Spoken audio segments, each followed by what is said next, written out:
guys, how's it going? Today we've got a couple of really fun projects to work on. We are going to start off with some seed starting. Here in the greenhouse where it's nice and cozy, I've got 3 different varieties of perennials.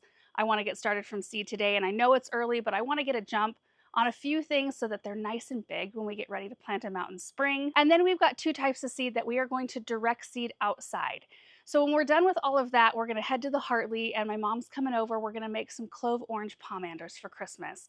And the kids are excited to get involved. It's a super easy project, and they're so beautiful. Okay, so here's what's looking at us in terms of seeds. We've got our 3 perennials we're starting inside, starting with the Teucrium or germander. One of you guys sent us out this packet of 500 seeds. That's so many. Oh, it's so fun. And this is a pink one. I've got blue Teucrium out in the garden, sort of behind the pond area, and it's been a very tough perennial that's gorgeous most of the season. So we're going to be starting all of these in 72 count trays, because no matter what size I start these in, because we're so early and I want bigger plants anyway, we're going to be up potting them, which will be a fun winter project. We'll come in here with some 4-inch containers and get them all potted up, and then hopefully we have some nice beefy plants by the time we're ready to plant them out, instead of kind of more plug size plants, which is usually what we're working with. The other ones are Echinacea purpurea, which I usually start a tray of this every single winter, or at least for the last couple of winters. Super easy to grow from seed, and this variety of Echinacea does not require a cold stratification period in order to germinate, which most do. So you definitely want to check the back of your seed packets. Most of them need to be put in the refrigerator for a number of weeks before you plant them up, because they need that cold in order to germinate, but this one does not. Makes it a lot easier. And they're a gorgeous, long blooming perennial that the pollinators love. And then we've got the pink petticoat columbine, which Darlene from Indiana originally sent us out this packet. I've been working off this packet, believe it or not. It used to be even fuller than this. There's so many seeds in there though, they're little. But we grew this last year and it was just amazing. And I gathered my own seeds from these plants, but I figured we'd keep working off the original packet because they are a little older. But I would love to have these everywhere for spring color. They're just phenomenal. Bicolor, white and pink, very fluffy and super long, strong stems, great for cutting. And then you guys, the last 2 that we're going to direct seed outside, we're actually only going to do 1, which are a big envelope of pink poppies sent by Lindy in Ohio. I thought we'd scatter these on the hillside, and I don't know, it's going to be an experiment, but that big hill that we have back behind the property, behind our barn, I thought if we just scattered the seeds and let the winter moisture and spring moisture bring them up, who knows, we might have some beautiful poppies over there. And there's so many seeds in that envelope. I thought, well, this is the perfect time to at least try it. The other one I have here, we're actually not going to plant today. I'm kind of bummed, but I just read the planting instructions, and this one you plant differently than the other wheat I'm familiar with. So I just was verifying on the back when to sow outside, and this is 2 to 4 weeks after your average last frost date, which is different than the other wheat we have grown before, which we planted in the fall, harvested the next year. So this is all in one season, planting and harvest. So we'll just have to make sure that I was going to plant these in a raised bed. So we'll have to either make sure we keep a raised bed open, or we allocate an area to grow this, because I think it would be so fun. And for other supplies, of course, I've got my seed trays and cell packs and my domes right here. I've got seed starting mix right here, seed starting potting mix. It's a lighter blend, and it's easier for plants to form up their roots in a lighter blend. I've got ID tags and a marker. I've got my sprayer right here to spray everything in. And I've also got natural right here. This is fungus gnat control. I have dealt with fungus gnats in their studio, which is where these are going to end up for the past 2 years.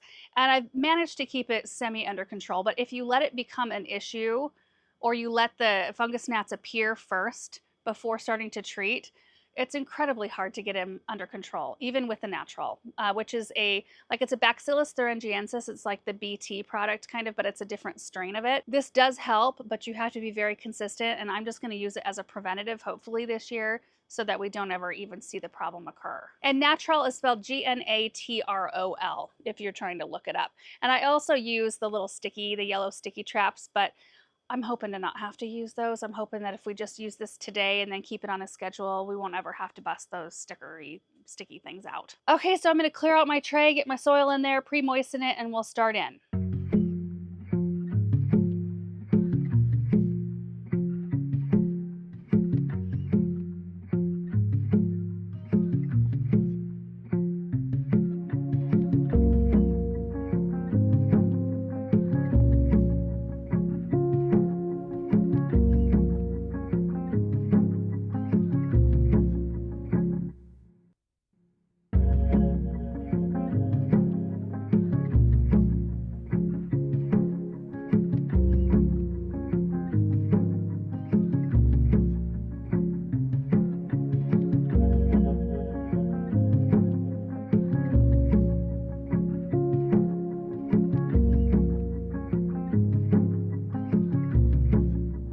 So this right here is perfect. We've got just enough moisture in there to where it kind of holds together in a form, but not enough to where if I squeeze it, anything comes out.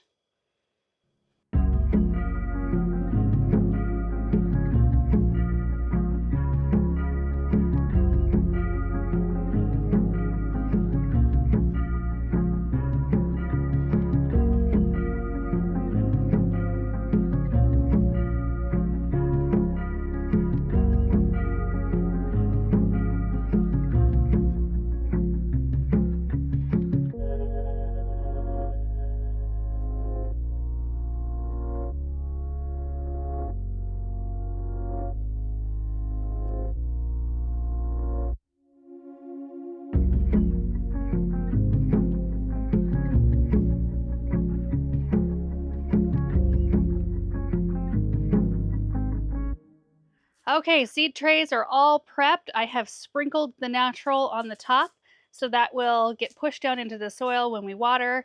Hopefully that helps. And then most of these seeds we just want to just kind of press into the soil and barely cover. So that's what I'm going to do. I'm just going to sprinkle the seeds on the top, and instead of covering over with soil, I will cover over with vermiculite, which still allows light to penetrate and reach the seed, which can help with germination for some of these. It also helps regulate moisture. It helps with damping off, which is a fungal thing that can happen, and it helps retain some moisture as well so they don't dry out so fast. And I think the echinacea might be the only type of seed we'll be able to really see. They're a little bit bigger, a little bit bigger. I had just a little bit left in that packet. So what I'll do is I'll come in and do like 2 seeds in each cell. Like that, and then I'm just going to press them in so that they're kind of lodged or put in place there.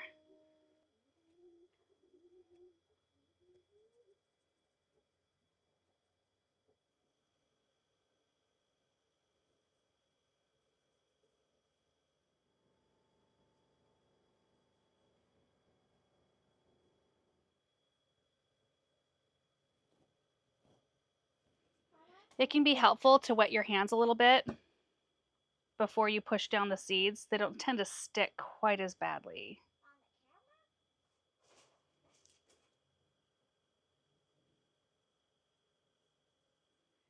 Then we'll take a handful of vermiculite and spread it over the top. And you can press your seeds down after the vermiculite's on top as well, kind of like that. Then nothing sticks to your hands, basically. Well, not nothing, but very little.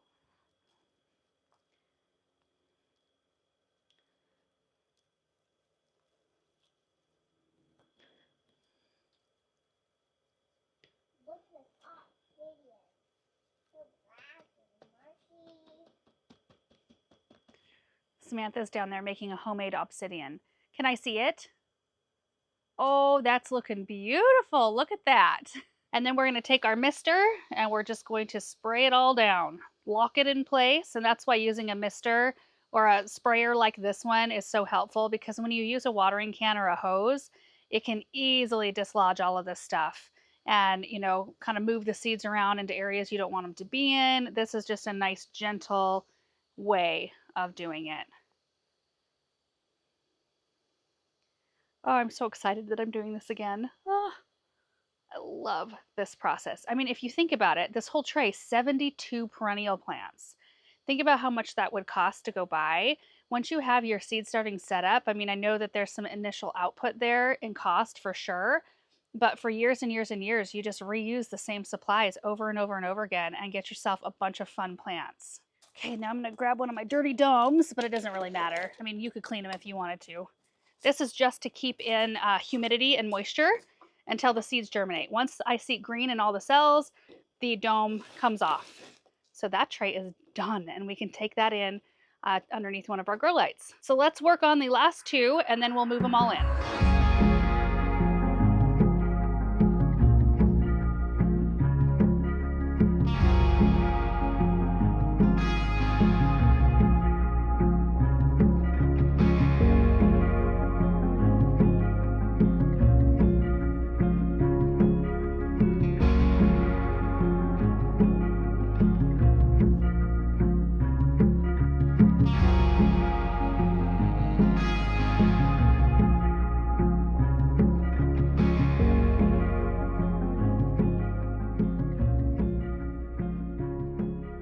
All 3 seed trays are done, watered in. Now we need to take them into the studio to go underneath the grow light. And none of the seed packets explicitly said that the seeds needed light in order to germinate, but like the Chucrium says, lightly press seed into soil, do not cover, which usually means light is required.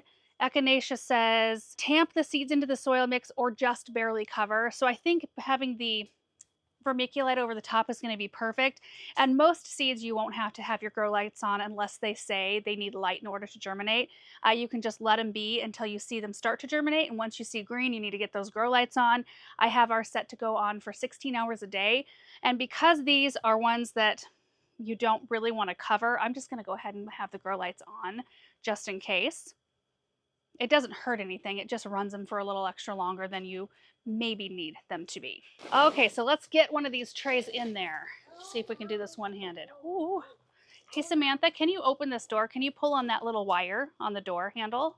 Yeah, there you go. Thank you, babe. I'll come right back, okay? It's not a horrible day out here today. The sun is trying to burn through the clouds. Oh, let's see. Do we want to do them lengthwise? Oh, I think we'll do it this way. Okay, let's go grab the other 2.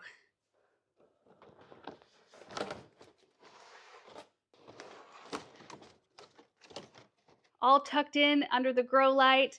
You can see that on this system right here, these lights do not raise or lower, but they do not have to because they're the high efficiency, high output LEDs. So most lights you have to lower, and then as the plants grow, you kind of raise the lights with the plants, keeping them like, 4 inches or so above the leaf canopy. But with these, you don't have to worry about it.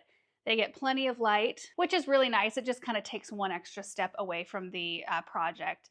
Now at this point, we'll just have to make sure to keep them watered, which when their humidity domes are on, it can be like 3 days between watering, but you do want to check them every day just in case. And especially if you have them on a heat pad. You can put them on those seedling heat mats to get some things to germinate a little bit faster, but it does dry the soil out a little bit faster. I'm not doing that with these. These are just sitting right on the trays down below. So it might be 2-3 days between watering. There might be an edge that gets a little bit drier. You never really know. So you just want to kind of keep a very close eye on them. We'll keep the natural going. I'll just use that in the water that I'm watering them with. That's usually the way you want to mix it up. I just put it on top of the soil as like, let's just see if this helps, see if this works. And hopefully we don't deal with the issue, but next time I will mix it into a watering can. I can't even remember the dosage. It's like a teaspoon per gallon or something like crazy. It stretches really, really far. It's not a cheap thing to buy, but it does last forever. So we'll do that on a once-a-week basis. We'll keep a close eye for germination. Once they're all germinated, the domes will come off, the fan will go on. I've got the fan standing by, and this is an oscillating fan. So what I do is I just bring it over here. I pop it up usually on my big tub of natural. That's it right there. So it's high enough. And then I have it oscillate so that it can blow those seedlings and make them stronger. Guess while we're at it, this is the natural. Natural, WDG, biological larvicide. Doesn't kill the adults, but it kills the larvae in the soil. And that's where the sticky traps can come in handy. If you have an issue, you know that there's larvae in the soil and you've got adults flying around, then using the sticky traps in tandem with the larva control is kind of necessary. Okay, now that that's done, I want to see if Benjamin wants to come help scatter the seed along with Samantha and I on the hillside. You guys ready to plant some seeds? Mom, whoa! Whoa! I think I'm gonna pour them all out into this baggie. I don't know how many poppy seeds are here, but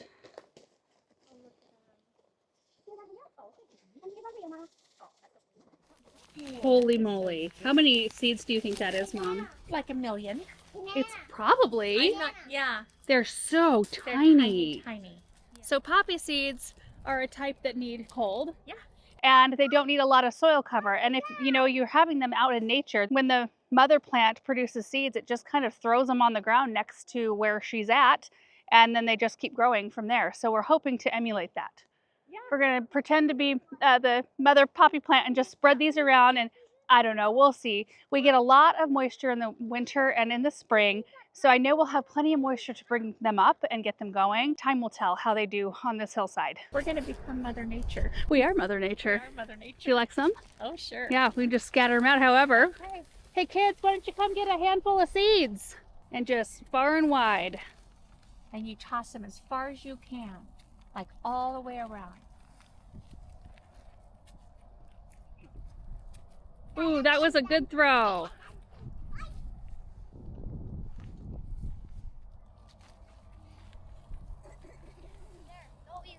Perfect.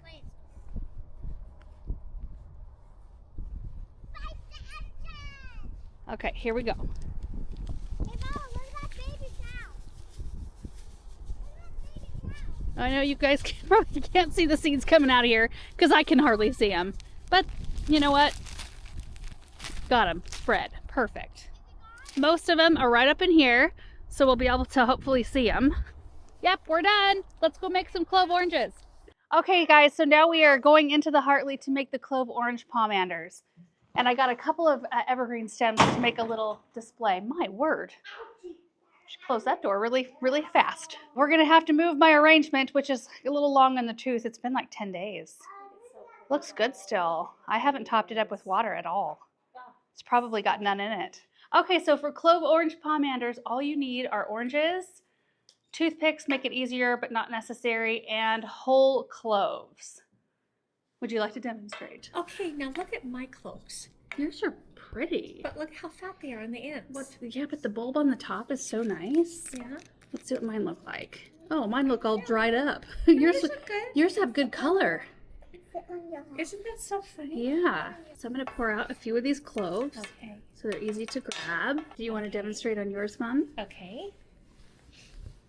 So we use the toothpicks to poke a hole in the orange, and then you just pop your clove in, and you just do that over and over again in whatever design you fancy. Yes. It's so easy. Isolated. Yeah. So some of the reasons why it's so fun to do these is that they are beautiful when they're done, which we'll be able to show you here in a little bit. And I don't know how far back this type of decoration goes, but like people have been making them forever. Since like medieval times. Yeah. Yeah. They smell good. They're easy to make even for kids. They're quick. They're inexpensive. And you do not have to store them. They do not take up any room in storage. You just make fresh ones every year. Would you like to make one too, Benjamin? Yeah. Oh my God. So then you've got your cloves. So you've made a hole. Well, you don't have to stick it all the way in. You just make a little hole like this. And then you can stick your clove in like that. Now you can stick your clove in that hole that I just made. Try that.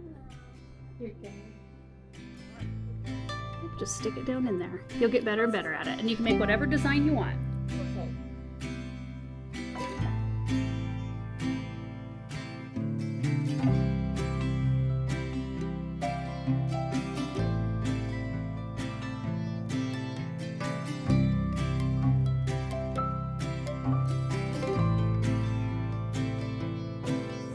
Oh yeah, the swirl. I like the swirl. Very nice.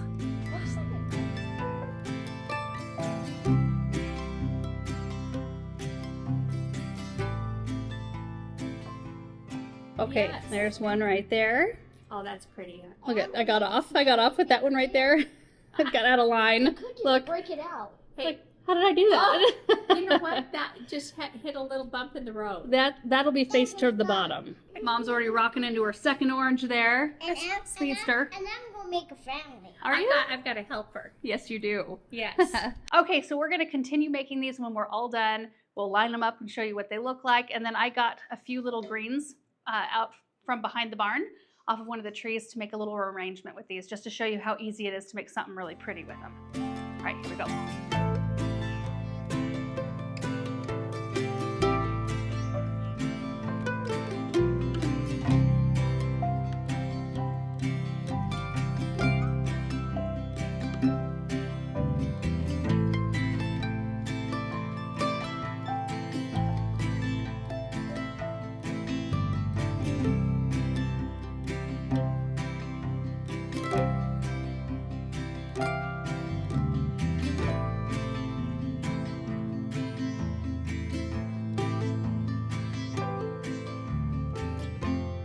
When your pomanders are all done, you can arrange them on anything, a really pretty plate or a terracotta saucer. You can work them into like a mantle display, or you can create yourself a little platform on a pretty pot like this one. Look at this iron urn.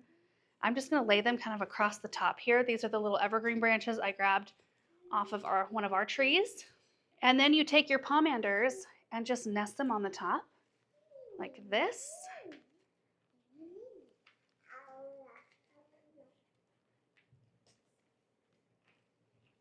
Oh yeah. And look at that. Look at how pretty that is. And that will last the entire season. So simple and inexpensive, and it smells amazing.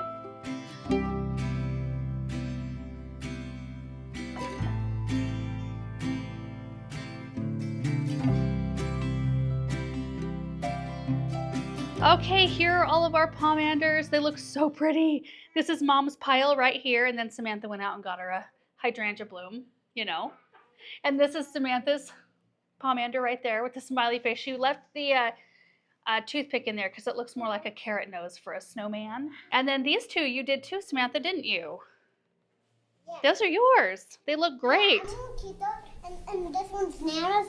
I'm gonna keep these for me, and this one's Nana's. This bouquet is for her. Oh, very nice. And then these are Benjamin's right here. He did a little smiley face, and I think this is a smiley face too right there. And then he did this one as well. And then here are the ones I did right here, up in the arrangement. And a bouquet. And a bouquet. So now we're gonna load these up in the bag so Mom can take hers home. And I think later this week, Monica is gonna come over and Mom, and we're gonna make a cocktail and come out here and make more of them. Just have a fun evening out here. I think it's gonna be great. And you guys, that is it for today's projects. It smells so amazing in here. Oh my goodness. It opens up enough of the orange to where you get that citrus essence, and it's really fresh and bright. And then that wonderful clove scent makes it smell like Christmas. And it's so much better than, I don't know if I already mentioned it, but like when you dry orange slices or dry oranges in the oven, I do not care for that smell whatsoever. I do not think it's a good smell at all. These are so much better to me. And I would say 99% of the time they last all the way through the holiday season. You'll occasionally have an orange that doesn't take to the idea of having cloves pushed into its rind, and it starts to kind of rot out a little bit. So you do want to keep an eye on them a little bit. And if any of them start to get extra squishy, just remove them from the pile or from the arrangement. But I have lots of years that never happens. And I've had oranges that I've done this with that have dried completely, and I've used them from year to year, which is kind of neat. That doesn't usually happen, but it has. I've actually had that happen more than I've had them rot or start to deteriorate. So another little look at our arrangement right here. I don't know if this is where it's gonna stay, but it can stay here for today. And it's so fun to have the kids involved. I remember doing this. My mom had us set up doing this when we were little. And I think that's why it's so important to me to keep doing these kinds of things, these little traditions that are just like so enriching to your life and so little commitment, you know? I think it's just a wonderful thing. And of course, it's fun to have some seeds started. I cannot wait to see those come up and just have things to work on during the wintertime and experiment with. Last year, I experimented planting some geraniums and lisianthus early, and that was really fun. I ended up with they were Maverick white geraniums. I ended up potting them up and putting them in here. Had some really early white blooms from them before anything was even really awake outside. It was amazing. And then lisianthus. So typically we start those in January. I started some right around the first part of December and in November, and I had such a long lisianthus season because I had that first batch that bloomed earlier than the others that I started later. So I think I primarily had white as the early batch, so I had white blooms for so long. That was really fun. It actually does look really pretty to have them in here. Maybe this batch we can leave in here, and then the next batch that we do with Monica when she's over, we can put some inside. Also, sometimes, especially if you use like little mandarins, you can put a wire right through the center and you can wire them into your wreaths and garlands and stuff, and that's really pretty. Almost forgot about that. That's a really fun way to use these as well. So anyway, guys, thank you so much for watching today's video. I hope you enjoyed it, and we will see you in the next one.